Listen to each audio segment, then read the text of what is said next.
ನೋಡಿ, ಈ ಒಂದು ಸಮಾಜದಲ್ಲಿ ಯಾಕೆ ಇಷ್ಟೊಂದು ದೇವರ ರೂಪಗಳು ಇದಾವೆ ಅಂತಂದ್ರೆ, ಮನುಷ್ಯ ತನ್ನ ಒಂದು ರೂಪದಲ್ಲಿ ದೇವರನ್ನ ಕಾಣೋಕೆ ಪ್ರಯತ್ನ ಪಡ್ತಿದ್ದಾನೆ. ದೇವರನ್ನ ನಂಬೋದು ಅಂದ್ರೆ ಎಲ್ಲರೂ ನಂಬ್ತಾರೆ ನಿಜ, ಆದರೆ ಅದನ್ನು ಸರಿಯಾಗಿ ತಿಳ್ಕೊಂಡು ನಂಬೋದ್ರಲ್ಲಿರೋ ಒಂದು ಸಂತೋಷ, ನೆಮ್ಮದಿ ಬೇರೆ ಯಾವುದರಲ್ಲಿ ಸಿಗೋದಿಲ್ಲ.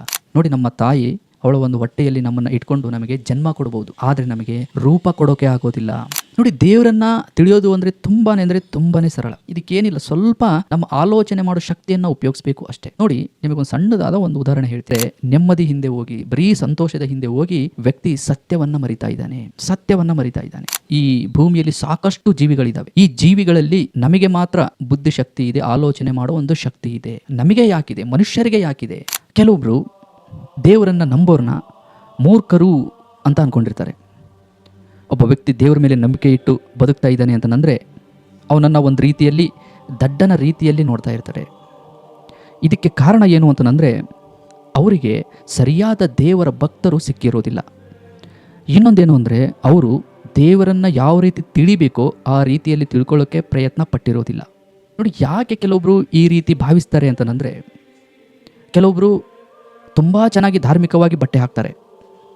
ಹೊರನೋಟಕ್ಕೆ ಅವರು ತುಂಬ ದೇವ ಭಕ್ತರು ಅನ್ನೋ ಒಂದು ರೀತಿಯಲ್ಲಿ ಕಾಣಿಸ್ತಾರೆ. ಆದರೆ ಅವರ ಒಂದು ನಡವಳಿಕೆಯಲ್ಲಿ ಯಾವುದೇ ರೀತಿಯಾದ ಬದಲಾವಣೆ ಇರೋದಿಲ್ಲ. ಇದನ್ನು ನೋಡಿ ಕೆಲವೊಬ್ರು ಏನಂತ ಭಾವಿಸ್ತಾರೆ, ದೇವರನ್ನು ನಂಬೋದ್ರಿಂದ ಏನು ಪ್ರಯೋಜನ ಇಲ್ಲ. ವ್ಯಕ್ತಿ ತನ್ನನ್ನು ತಾನೋ ಮರೆತು ಬಿಡ್ತಾನೆ, ಸಂಪೂರ್ಣವಾಗಿ ಹೊರಗಡೆ ಯಾವುದೋ ಒಂದು ಶಕ್ತಿ ಮೇಲೆ ಭರವಸೆ ಇಡ್ತಾನೆ. ಇದೇ ವ್ಯಕ್ತಿ ಅಜ್ಞಾನಕ್ಕೆ ಕಾರಣ ಅಂತ ಹೇಳಿ ಕೆಲವೊಬ್ಬರು ಭಾವಿಸಿರ್ತಾರೆ. ನೋಡಿ, ಮನುಷ್ಯನ ಒಂದು ವ್ಯಕ್ತಿತ್ವದಲ್ಲಿ ಅಥವಾ ಮನುಷ್ಯ ಸೃಷ್ಟಿ ಮಾಡಿರೋ ಒಂದು ಆಚರಣೆಗಳಲ್ಲಿ, ಸಂಪ್ರದಾಯಗಳಲ್ಲಿ ನಾವು ದೇವರನ್ನು ಹುಡುಕ್ತೀವಿ ಅಂತಂದರೆ ನಮಗೆ ನಿಜವಾದ ದೇವರು ಖಂಡಿತ ಸಿಗೋದಿಲ್ಲ. ಯಾಕೆಂದರೆ ನೋಡಿ, ಮನುಷ್ಯನಲ್ಲಿ ಒಳ್ಳೆ ಯೋಚನೆಗಳು ಇರ್ತವೆ, ಕೆಟ್ಟ ಯೋಚನೆಗಳು ಕೂಡ ಇರ್ತವೆ. ಅಂದರೆ ಕೆಲವೊಂದು ಒಳ್ಳೆ ರೀತಿಯಿಂದ ಕೂಡಿರ್ತವೆ, ಆದರೆ ಸಂಪೂರ್ಣವಾದ ಸತ್ಯ ಒಬ್ಬ ಮನುಷ್ಯನ ಧಾರ್ಮಿಕ ನಂಬಿಕೆಯಲ್ಲಿ ಇರೋದಿಲ್ಲ. ನೋಡಿ, ದೇವರು ಅಂದರೆ ನಾವು ಏನಂತ ಭಾವಿಸಿದ್ದೀವಿ? ದೇವರು ಅಂದರೆ ನಮ್ಮಂತೆ ಅದಕ್ಕೆ ರೂಪ ಇರುತ್ತೆ, 4 ಕೈಗಳಿರ್ತವೆ, ಮತ್ತು ಮೈ ತುಂಬ ಬಂಗಾರ ಹಾಕ್ಕೊಂಡಿರುತ್ತೆ. ಆ ಒಂದು ರೂಪ ನಮಗಿಂತ ದೊಡ್ಡದಾಗಿರುತ್ತೆ ಅಂತ ಹೇಳಿ ನಾವು ಭಾವಿಸಿರ್ತೀವಿ. ಸಮಾಜನೂ ಕೂಡ ನಮಗೆ ಇದನ್ನೇ ಕಲಿಸಿದೆ, ಮನೆಯವರು ಕೂಡ ನಮಗೆ ಇದನ್ನೇ ಕಲಿಸಿರ್ತಾರೆ, ದೇವರು ಅಂದರೆ ಇದೆ ಅಂತ. ಹಾಗಾಗಿ ನಮ್ಮ ಒಂದು ದೃಷ್ಟಿಯಲ್ಲಿ ದೇವರು ಅನ್ನೋ ಒಂದು ಪದ ಕೇಳಿದಾಗ ಯಾವುದಾದ್ರೂ ಒಂದು ರೂಪ ನಮ್ಮ ಕಣ್ಣು ಮುಂದೆ ಬಂದೇ ಬರುತ್ತೆ. ನೋಡಿ, ವಾಸ್ತವದಲ್ಲಿ ದೇವರು ಅಂದರೆ ಇದಲ್ಲ, ದೇವರು ಅಂದರೆ ಇದು ಅಲ್ವೇ ಅಲ್ಲ. ನೋಡಿ, ನಾವು ಸತ್ಯವನ್ನ ತಿಳ್ಕೋಬೇಕು ಅಂತ ಇದೀವಿ ಅಂತಂದರೆ ಮೊದಲು ನಾವು ಖಾಲಿ ಆಗಬೇಕು. ಖಾಲಿ ಆಗೋದು ಅಂತಂದರೆ ನಮ್ಮಲ್ಲಿ ಯಾವೆಲ್ಲ ದೇವರ ಬಗ್ಗೆ ನಂಬಿಕೆಗಳಿದಾವೋ, ಆಚಾರಗಳಿದಾವೋ, ವಿಚಾರಗಳಿದಾವೋ ಅವನ್ನೆಲ್ಲ ಸ್ವಲ್ಪ ಸಮಯ ಬದಿಗಿಡೋದು.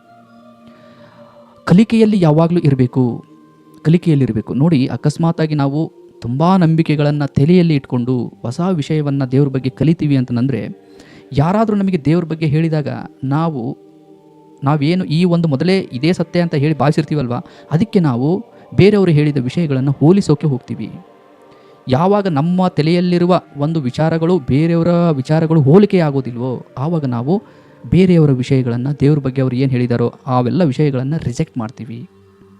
ಹಾಗಾಗಿನೇ ಫಸ್ಟ್ ನಾವು ಖಾಲಿ ಆಗಬೇಕು, ಮುಕ್ತ ಮನಸ್ಸಿನಿಂದ ಇರಬೇಕು. ನೋಡಿ, ಈ ಒಂದು ಸಮಾಜದಲ್ಲಿ ಯಾಕೆ ಇಷ್ಟೊಂದು ದೇವರ ರೂಪಗಳು ಇದ್ದಾವೆ ಅಂತಂದರೆ, ಮನುಷ್ಯ ತನ್ನ ಒಂದು ರೂಪದಲ್ಲಿ ದೇವರನ್ನು ಕಾಣೋಕೆ ಪ್ರಯತ್ನ ಪಡ್ತಿದ್ದಾನೆ. ಈ ಒಂದು ದೇವರನ್ನು ನೋಡಬೇಕು ಅನ್ನೋ ಒಂದು ಹಂಬಲ ಇದೆಯಲ್ವಾ, ಈ ಹಂಬಲ ಇರಲೇಬೇಕು. ಆದರೆ ಇದ್ರ ಜೊತೆಗೆ ನಮಗೆ ಒಂದು ಸತ್ಯ ಗೊತ್ತಿರಬೇಕು, ದೇವರು ಕಣ್ಣಿಗೆ ಕಾಣೋದಿಲ್ಲ. ಈ ಒಂದು ಸತ್ಯನೂ ಗೊತ್ತಿರಬೇಕು. ನೋಡಿ, ಸತ್ಯ ಹೇಗಿದೆಯೋ ಹಾಗೆ ನಾವು ಅದನ್ನು ತಿಳ್ಕೊಳ್ಳೋಕೆ ಪ್ರಯತ್ನ ಪಡಬೇಕು. ಇಲ್ಲ, ನಾವು ಅದನ್ನು ಕಲ್ಪನೆ ಒಂದು ರೀತಿಯಲ್ಲಿ ನಮ್ಮದೇ ಆದ ಒಂದು ಕಲ್ಪನೆಯನ್ನು ಮಾಡಿಕೊಂಡು ನೋಡ್ತೀವಿ ಅಂತಂದರೆ ಸತ್ಯ ನಮಗೆ ಸ್ಪಷ್ಟವಾಗಿ ನಮಗೆ ಅರ್ಥ ಆಗೋದಿಲ್ಲ. ಯಾಕೆಂದರೆ ನೋಡಿ, ಸತ್ಯ ಯಾವಾಗಲೂ ಬದಲಾಗದೇ ಇರೋದು, ಅದು ಯಾವತ್ತೂ ಬದಲಾಗೋದಿಲ್ಲ. ನಮ್ಮ ಒಂದು ಕಲ್ಪನೆಗಳು, ನಮ್ಮ ಒಂದು ವಿಚಾರಗಳು ಇವೆಲ್ಲ ಬದಲಾಗ್ತವೆ. ಯಾಕೆಂದರೆ ನಾವು ಮನುಷ್ಯರಲ್ವಾ.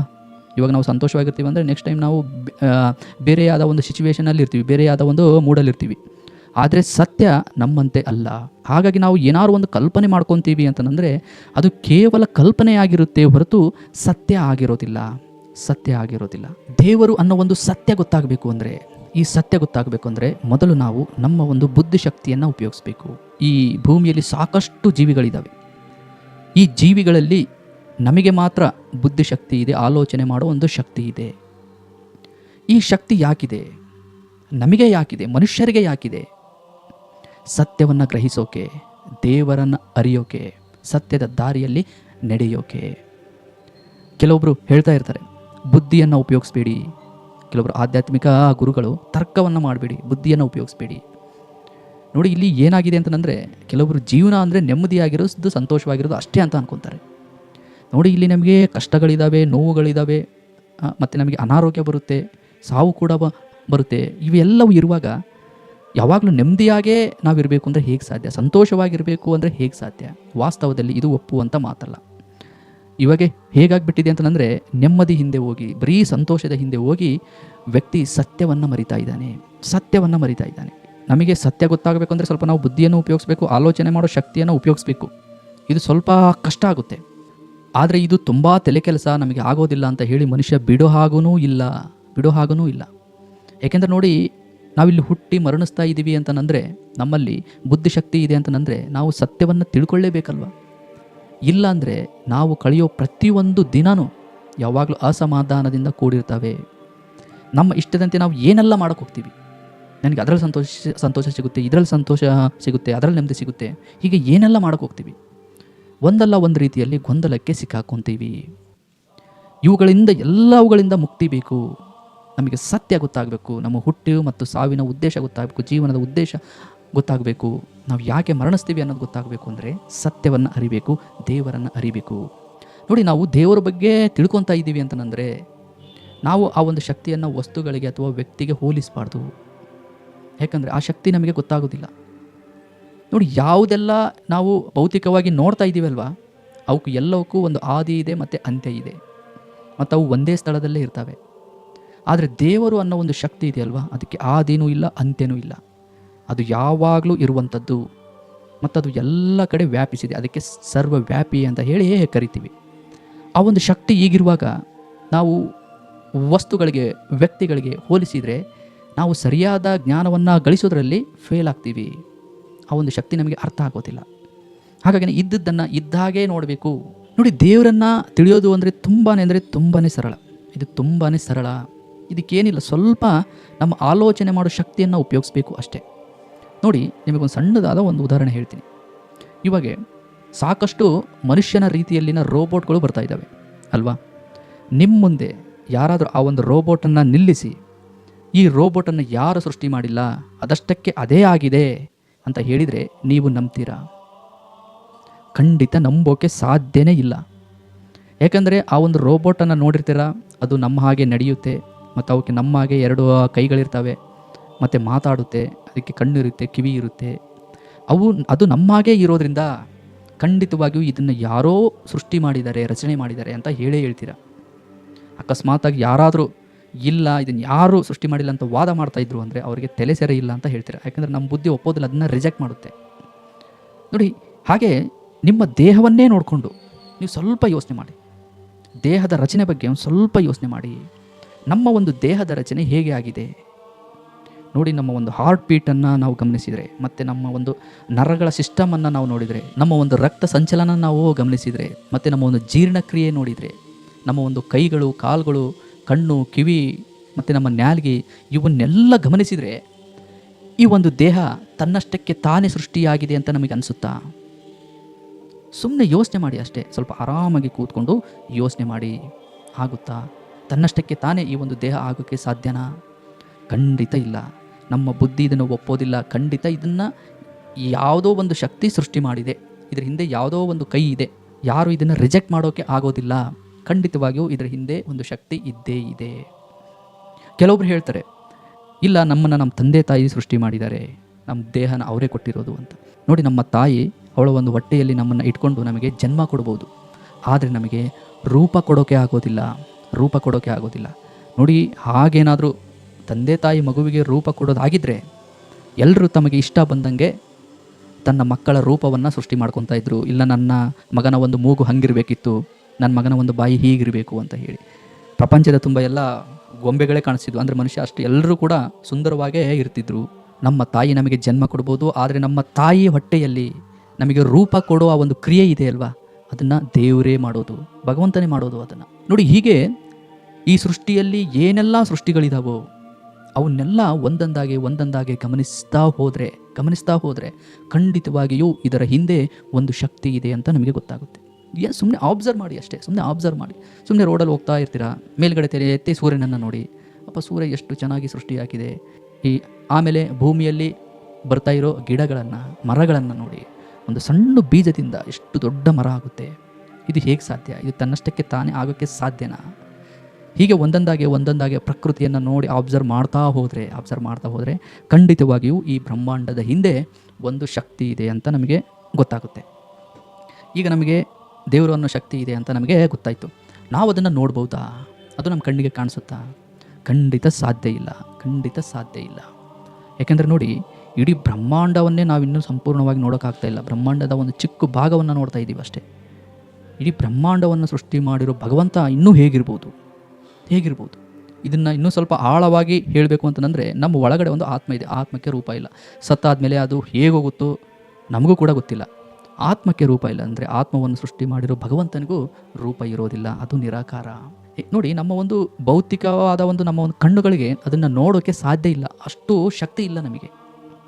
ಹಾಗಾಗಿನೇ ದೇವರು ಕಣ್ಣಿಗೆ ಕಾಣೋದಿಲ್ಲ. ಈ ಒಂದು ಸತ್ಯ ಇದೆಯಲ್ವಾ, ಇದನ್ನು ಹೇಗಿದೆಯೋ ನಾವು ಹಾಗೆ ನಂಬಬೇಕು. ನೋಡಿ, ದೇವರು ಯಾರಾದರೂ ನೋಡಿದ್ರು ಅಂತಂದರೆ ಪ್ರಪಂಚದಲ್ಲಿ ಅದೇ ಒಂದು ರೂಪನೇ ಇರೋದು ಅಲ್ವಾ? ಇವತ್ತು ಯಾಕೆ ಇಷ್ಟೆಲ್ಲ ರೂಪಗಳಿದ್ದಾವೆ, ಇಷ್ಟೆಲ್ಲ ವಿಗ್ರಹಗಳಿದ್ದಾವೆ ದೇವರ ಒಂದು ಹೆಸರಲ್ಲಿ ಅಂತಂದರೆ, ಎಲ್ಲ ಕಲ್ಪನೆಗಳಿಂದ ಕೂಡಿದ್ದಾವೆ ಅಷ್ಟೇ, ಕಲ್ಪನೆಗಳಿಂದ ಕೂಡಿದ್ದಾವೆ. ಸತ್ಯ ಕಲ್ಪನೆ ಅಲ್ವೇ ಅಲ್ಲ. ನಾವು ನಮ್ಮ ಬುದ್ಧಿಗೆ ಅದನ್ನು ಕಲ್ಪನೆ ಕೂಡ ಮಾಡೋಕ್ಕೆ ಆಗೋದಿಲ್ಲ. ಯಾಕಂದರೆ ನಮ್ಮ ಬುದ್ಧಿನೂ ಕೂಡ ತುಂಬ ಸೀಮಿತದಲ್ಲಿ ಕೆಲಸ ಮಾಡ್ತಾ ಇರುತ್ತೆ. ಹಾಗಾಗಿನೇ ದೇವರನ್ನು ನಂಬೋರು ಖಂಡಿತ ಮೂರ್ಖರಲ್ಲ. ಆದರೆ ಇದನ್ನು ಸರಿಯಾಗಿ ತಿಳ್ಕೋಬೇಕು. ಯಾವುದೋ ಒಂದು ಹಿಂದಿನಿಂದ ನಾವು ನಮ್ಮ ತಾತ ಮುತ್ತಾತಂದು ಏನೋ ಮಾಡ್ಕೊಂಬಂದಿದ್ದಾರೆ, ನಾವು ಅದನ್ನೇ ಮಾಡ್ತೀವಿ ಅಂತಂದರೆ ಸತ್ಯ ಅದು ಆಗಿರೋದಿಲ್ಲ. ಸಾರ್ವತ್ರಿಕವಾದ ಸತ್ಯ ಏನಿರುತ್ತೋ ಅದನ್ನು ತಿಳ್ಕೋಬೇಕು ಅಷ್ಟೇ. ಈ ಸತ್ಯವನ್ನು ತಿಳ್ಕೊಂಡು ವ್ಯಕ್ತಿ ತನ್ನಲ್ಲಿರುವ ಅಹಂಕಾರವನ್ನು ಕಳ್ಕೊಂಡು ದೇವರಿಗೆ ಕೃತಜ್ಞತೆ ಸಲ್ಲಿಸ್ತಾನೆ, ದೇವರ ಭಕ್ತನಾಗ್ತಾನೆ, ದೇವರಿಗೆ ದಾಸನಾಗ್ತಾನೆ ಅಂತಂದರೆ ಇದು ಮೂರ್ಖತನ ಅಲ್ಲ. ನೋಡಿ, ಇದನ್ನು ನಾವು ದೇವರಿಗೆ ಸಲ್ಲಿಸಲೇಬೇಕು. ಯಾಕಂದರೆ ಪ್ರತಿ ಕ್ಷಣ ಅವನ ಒಂದು ಅನುಗ್ರಹದಲ್ಲೇ ಬದುಕ್ತಾ ಇದ್ದೀವಲ್ವ. ನಮ್ಮದೊಂದು ಕರ್ತವ್ಯ ಇದು, ಪ್ರತಿಯೊಬ್ಬ ಮನುಷ್ಯರ ಕರ್ತವ್ಯ. ದೇವರನ್ನು ತಿಳಿದು ಅವನ ದಾಸರಾಗಿ ಅವನಿಗೆ ಕೃತಜ್ಞತೆ ಸಲ್ಲಿಸೋದಿದೆಯಲ್ವಾ, ಇದು ಮನುಷ್ಯರಾದರ ಪ್ರತಿಯೊಬ್ಬರ ಕರ್ತವ್ಯ. ಇದರಿಂದ ಹೇಗೆ ವ್ಯಕ್ತಿ ಬದಲಾಗ್ತಾನೆ ನೋಡಿ. ಯಾವಾಗ ವ್ಯಕ್ತಿ ಈ ಒಂದು ಸತ್ಯವನ್ನು ಗ್ರಹಿಸ್ತಾನೋ, ಇದಕ್ಕಿಂತ ಮುಂಚೆ ಅವನು ಯಾವಾಗಲೂ ಸುಖಕ್ಕೋಸ್ಕರ, ನೆಮ್ಮದಿಗೋಸ್ಕರ ವಸ್ತುಗಳ ಹಿಂದೆ ಓಡ್ತಾ ಇದ್ದ, ವ್ಯಕ್ತಿಗಳ ಹಿಂದೆ ಓಡ್ತಾ ಇದ್ದ, ಅನ್ಯಾಯವಾಗಿ ಹಣ ಸಂಪಾದನೆ ಮಾಡ್ತಾ ಇದ್ದ, ಇಲ್ಲ ನನಗೆ ಸಂತೋಷ ಅನ್ನೋದು ಇದರಲ್ಲಿದೆ ಅಂತ ಯಾವಾಗಲೂ ಹೋರಾಡ್ತಾನೆ ಇರ್ತಿದ್ದ. ಯಾವಾಗ ಅವನಿಗೆ ಈ ಒಂದು ಸತ್ಯ ಗೊತ್ತಾಗುತ್ತೋ ಇವೆಲ್ಲವೂ ವ್ಯಕ್ತಿಗೆ ಸ್ಟಾಪ್ ಆಗಿಬಿಡ್ತವೆ. ಭಗವಂತನನ್ನು ತಿಳಿದು ಧ್ಯಾನ ಮಾಡೋದ್ರಲ್ಲಿರೋ ಒಂದು ಆನಂದ, ನೆಮ್ಮದಿ, ಸಂತೋಷ ಅನ್ನೋದಿದೆಯಲ್ವಾ, ಅದು ಬೇರೆ ಯಾವುದರಲ್ಲಿ ಇಲ್ಲ. ಹಾಗಾಗಿ ವ್ಯಕ್ತಿ ಏನು ಮಾಡ್ತಾನೆ, ಮೊದಲು ತನ್ನ ಅಹಂಕಾರವನ್ನು ಕಡಿಮೆ ಮಾಡ್ಕೊತಾನೆ. ನೋಡಿ, ಎಲ್ಲವೂ ದೇವರ ಸೃಷ್ಟಿ ಅಂತಂದರೆ ವ್ಯಕ್ತಿ ದೇವರನ್ನು ಪ್ರೀತಿಸೋಕೆ ಶುರು ಮಾಡ್ತಾನೆ. ದೇವರನ್ನು ಪ್ರೀತಿಸೋದು ಅಂದರೆ ಏನು? ದೇವರು ಏನೆಲ್ಲ ಸೃಷ್ಟಿ ಮಾಡಿದನಲ್ವಾ ಅವುಗಳ ಮೇಲೆ ಕರುಣೆ ತೋರಿಸೋದು, ದಯೆ ತೋರಿಸೋದು, ಮತ್ತು ಎಲ್ಲ ಮನುಷ್ಯರನ್ನು ಪ್ರೀತಿಯಿಂದ ಕಾಣೋದು. ಅವನು ಯಾವುದೇ ಧರ್ಮದಾಗಿರಲಿ, ಯಾವುದೇ ಮತದವನಾಗಿರಲಿ, ಯಾವುದೇ ಭಾಷೆದವನಾಗಿರಲಿ ಕೂಡ ಎಲ್ಲರನ್ನೂ ದೇವರ ಸೃಷ್ಟಿಯಾಗಿ ನೋಡ್ತಾನೆ. ಆಗ ಅವನಲ್ಲಿ ಒಂದು ಸಮಾನತೆ ಅನ್ನೋದು ಬರುತ್ತೆ. ದ್ವೇಷ ಅನ್ನೋದು ಅವನ ಹೃದಯದಲ್ಲಿ ಪ್ರವೇಶ ಮಾಡೋದಿಲ್ಲ. ವ್ಯಕ್ತಿ ತಾನೂ ನೆಮ್ಮದಿಯಾಗಿ ಸರಳವಾಗಿ ಬದುಕ್ತಾನೆ, ಮತ್ತೊಬ್ಬರನ್ನು ಕೂಡ ನೆಮ್ಮದಿಯಾಗಿ ಬದುಕೋಕೆ ಬಿಡ್ತಾನೆ. ಇದು ಸಮಾಜಕ್ಕೂ ಒಳ್ಳೆಯದು, ಅವನ ಒಂದು ಜೀವನಕ್ಕೂ ಒಳ್ಳೆಯದು. ಹಾಗಾಗಿ ಸ್ನೇಹಿತರೆ, ಸತ್ಯವನ್ನು ತಿಳ್ಕೋಬೇಕು. ದೇವರನ್ನು ನಂಬೋದು ಅಂದರೆ ಎಲ್ಲರೂ ನಂಬ್ತಾರೆ ನಿಜ, ಆದರೆ ಅದನ್ನು ಸರಿಯಾಗಿ ತಿಳ್ಕೊಂಡು ನಂಬೋದ್ರಲ್ಲಿರೋ ಒಂದು ಸಂತೋಷ, ನೆಮ್ಮದಿ ಅನ್ನೋದಿದೆಯಲ್ವಾ, ಇದು ಬೇರೆ ಯಾವುದರಲ್ಲಿ ಸಿಗೋದಿಲ್ಲ. ಹಾಗಾಗಿ ನೀವು ಯಾವುದೋ ಒಂದು ಹಳೆಯ ಸಂಪ್ರದಾಯನೇ ಮತ್ತು ಯಾವುದೋ ಒಂದು ಕಟ್ಟುಕತೆನೇ ನೀವು ಕೇಳಿ ದೇವರು ಇದೆ ಅಂತ ಭಾವಿಸಿದರೆ ಸ್ವಲ್ಪ ಯೋಚನೆ ಮಾಡಿ. ಸತ್ಯವನ್ನು ತಿಳಿದು ಬದುಕೋದು ರೀತಿಯೇ ಬೇರೆ, ಮತ್ತು ನಾವು ಯಾವುದೋ ಒಂದು ದೇವರು ಅಂತ ಭಾವಿಸಿ ಸುಮ್ಮನೆ ಬದುಕೋದೇ ಬೇರೆ. ಎರಡಕ್ಕೂ ತುಂಬಾ ದೊಡ್ಡದಾದ ಒಂದು ವ್ಯತ್ಯಾಸ ಇದೆ. ಯಾವ ವ್ಯಕ್ತಿ ನಿಜವಾದ ದೇವರನ್ನು ತಿಳಿದು ಅವನು ಬದುಕ್ತಾನೋ ಅವನಲ್ಲಿ ಖಂಡಿತ ಅದ್ಭುತವಾದ ಬದಲಾವಣೆ ಆಗುತ್ತೆ.